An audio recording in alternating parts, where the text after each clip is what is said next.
Hello, my name is Abraham Klein, and I am an elected official. That's right. I serve on Borough Council here in Salzburg Borough in Pennsylvania.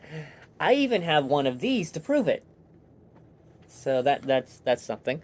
Um, but here in Salzburg, our elections for the most part are not usually that heated. We don't get a whole lot into the mudslinging. At least that's what I've seen historically since I've been here, and I've been involved locally, writing news and stories like that for quite some time, and only recently.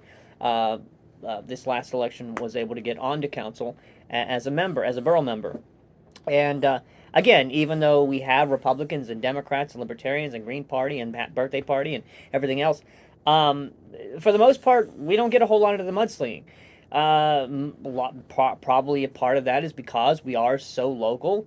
Most everybody knows each other, and it's important to try to more or less prove why you should be voted for, and not how much of a scumbag the other person is.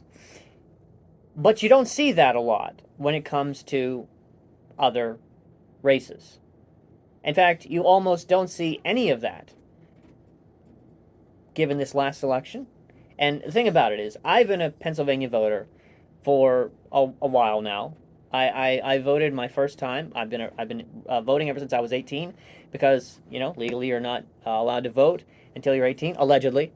But my first election was 2009. It was not the historic 2008 election, but I still got to vote the following year, and and I've been voting consistently ever since.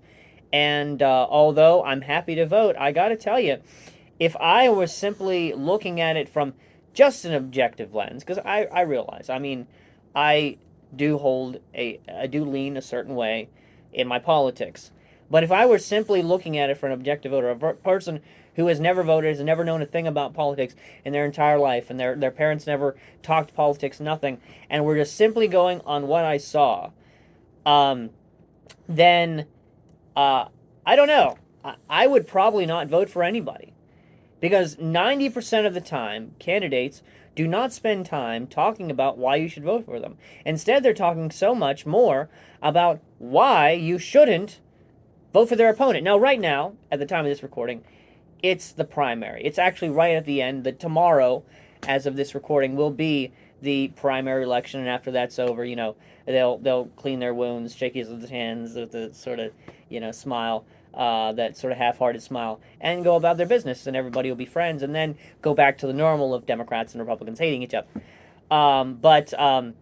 Right now, now is when we get to see how much they think each other are scumbags within the party. And it is just really crazy because you'll get one thing in the mail from one guy, and you'll get another thing from the mail from another guy, and they'll say, "Do you know that guy's a scumbag?" Oh, wow, I didn't know he was such a scumbag. And like, "Did you know this person was a scumbag?" Wow, I did not know they were such a scumbag. Wow, I gotta look out for them. Oh, wait, here's another candidate. Oh, wow, they're both scumbags, but they're saying he's a scumbag. I don't know, they're all scumbags apparently, and it's just unfortunate. It's really unfortunate because honestly, for those who are not politically minded like some of us are, and I try not even to think about politics. Sometimes I try to avoid it the best I can, but there's some people who don't try to just eliminate it from their lives altogether, and when it comes to elections, the conclusion that a lot of them make is, why should I vote for any of these guys? It's an unfortunate place because unfortunately it's just politics, right? It's politics. That's what we've always done, and yet so often the general populace is being alienated by the fact that they know that everybody's crooked. Everybody's a scumbag. Don't vote for that guy. Well, should I vote for you? Well, let's not pay attention to that. Don't vote for that guy. And that's the basis of a lot of elections is just don't vote for them. Vote for me because you don't want them. Not vote for me because I will be actually good for you.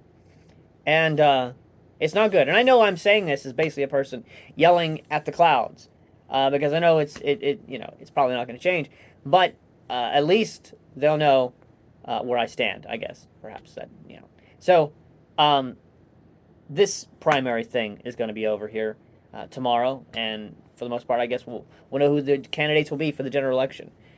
And I would hope that somehow amongst all this, that somewhere amongst these candidates, that both Republicans and Democrats and Libertarians and whoever what other parties are running, that we would stop trying to just say why you shouldn't vote for somebody else, but actually try to convince us to vote for you. We know we are so familiar with why we shouldn't vote for people.